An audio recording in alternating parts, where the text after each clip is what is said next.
Hello my friends, welcome to Tassel Tuesday. This collaboration is hosted by myself, Creating with Jovi, and co-hosted by Veronica of Christie's Crazy Crafty Life. Today I am sharing with you the fairy themed tassel that I have created. Now I used things from my stash. So you can see that I have used some fibers that I have.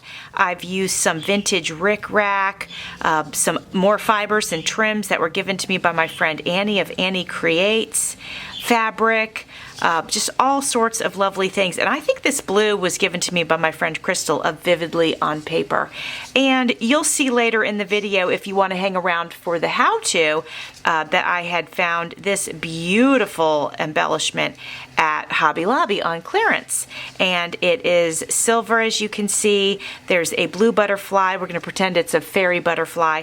And it's got a nice big clear stone in it. And I think it's the perfect embellishment for it. I had some others that I tried on, like my little hedgehog that I found on clearance, and a few others, and you'll see that if you want to see how I put this pretty tassel together. And as you can see, it has a small lobster claw clasp. So as I was creating the tassel and trying to get my fibers onto my lobster claw clasp, because it's smaller than the ones I usually use, I had to take a few pieces of the fabric out. So I talk about that as I'm doing the tutorial on it, but this is a super easy tassel to make. Anybody can do it. I promise you, if you've never made one, you can. So if you want to see the how-to, go ahead, stick around for that. I'm showing you the back real quick. And I just think she came out so pretty. I don't know if I'm going to sell her separate or have her accompany this beautiful fairy journal that I have created, because I think she looks stunning on there. So I haven't decided on that yet, but I like the way that there's a little bit of blue in here, and then there's blue in on here, and yet there's also green, which matches the greens. And I made her the perfect size to go with this journal, just perfectly. So like I said, I haven't decided. I might have them, you know, belong together, or I might sell her separately. At any rate, friends, here comes the tutorial if you are interested. So as you can see here, I have pulled together some things. This was given to me by my friend Annie of Annie Creates. Actually, I won this in one of her giveaways. I've got some fibers here, and these might have been given to me by my friend Crystal of Vividly on Paper. I have some fabrics that I'm going to tear, and then I have some vintage rickrack that I'm going to also use. The first thing I'm going to do is the hard part, which would be snipping and tearing these. I usually do use fabric in my tassels. You can get a lot of fluff into a tassel for not nearly as much money as you would spend if you were using all like trims. Trims are not cheap.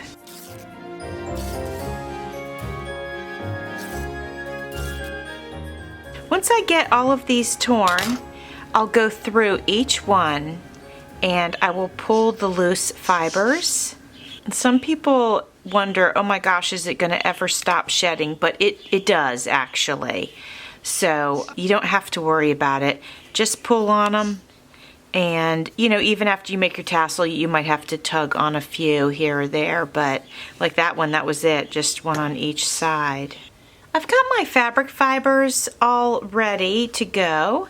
And now I'm going to go ahead and pull off some of these that I'd like to add to this tassel, and I think I'll use all of this. You guys have seen that I sometimes take the fibers and wrap them around something, and that's really a super easy way to do it.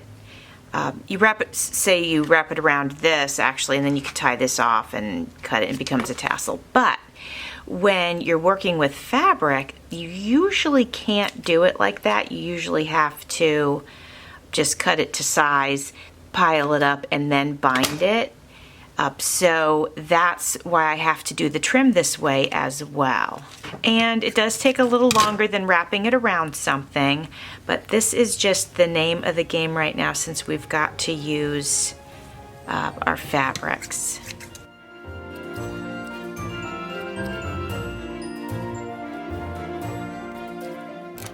I'm not worried about the exact length right now because I'm going to trim it at the end anyway, so it doesn't really matter. So I think I'm going to try to get in here and get this green one. There we go. All right. So this is a fairy tassel, and I think that I'm going to go ahead and either list it in my Etsy shop or pair it up with the journal for this month's collaboration for the Enchanted Fairy collab, which I'm very excited about, you guys, and actually I should be talking about that. Friends, I found some goodies on clearance at Hobby Lobby the other day. I'm going to use one of these on this tassel. This one has a butterfly on it and a stone and some silver, so that's kind of cool, but it's kind of big. Then this one has a cute little hedgehog holding an apple, and that could be cute. And then these have, this is a squirrel holding a piece of fruit, and this is a mouse holding a piece, or actually holding a strawberry. So those could be cute. All of those have their very own different vibes. And then this is, there's a woman here and her hair is really long. Well, she could be a fairy, and I love that these stones are green, so I might use that. And I'm not going to use this, but I just thought they were really cool, and so I picked up a couple of these. They were 99 cents. So I picked up a couple of those. All right, my friends, so I think what we're gonna do, I grabbed this. This is pretty small. I don't know if I can get all the fibers through this, but I am going to try. So I've got all the fibers, as you could see, and so when we fold it, you can see it's going to be very nice and fluffy.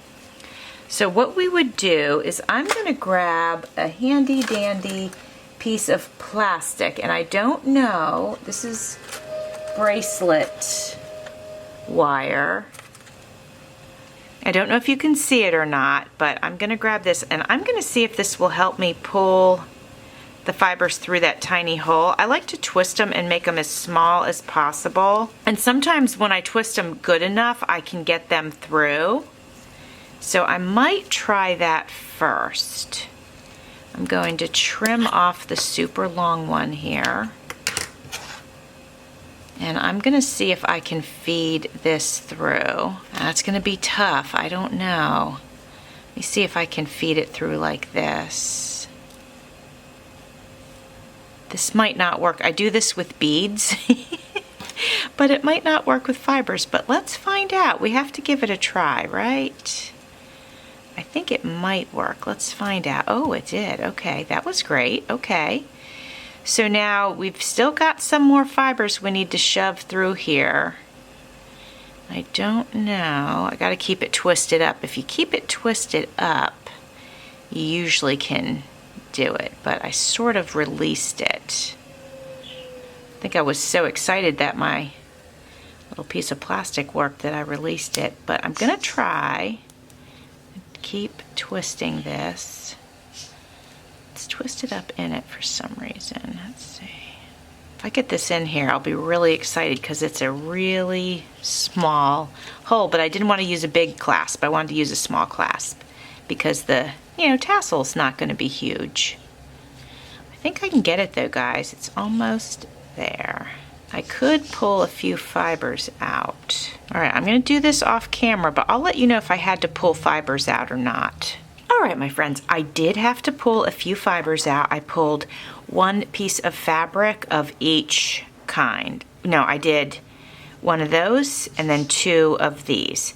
So there was just no way for me to get it through without doing that. So here we are.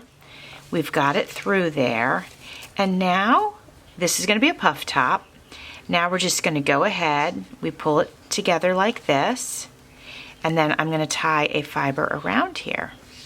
So I chose this blue because I think that'll look nice and it should be nice and strong. Before I do that, let me see if I can get one of these gold ones to the top. So if you want to move your fibers around, you can do it. If you can get it on both sides of the thing, whatever that you're using. Sometimes I don't use a clasp, sometimes I use just another fiber. All right, so I'm just sort of manipulating it in hopes that I can get it to come over to the other side of this thing, just to get a little gold over there on the top. All right, I think that's good enough. Yeah, there's some, so now we can see the gold here and there. Okay, I'm gonna lay it down on my table, and I'm putting my blue fiber down that I'm gonna use to tie it.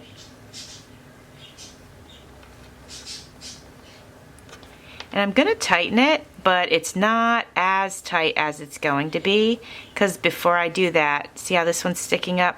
I just wanna go around and just give everything a little tug. And I think that looks good. I like to have a little puff there. If you want it to really lay flat, you just have to tug everything more. And sometimes I want mine to lay flat, and then sometimes I don't. And today, I don't want it to totally be flat. All right, so I'm going to give that a really good tug, and then I'm going to hit the double knot. And before I pull these, I tightened it one more time and sort of held it down with my finger. And I'll do like a double or triple knot. Okay, so the hard part is actually done, you guys. Now what I do is, if any of my fibers have some pieces hanging off, I'll go ahead and either pull them or just cut them. Then you can see it's all different lengths here. So I'm gonna grab it to where I think the bottom is, and I'm just gonna start snipping away the extra pieces.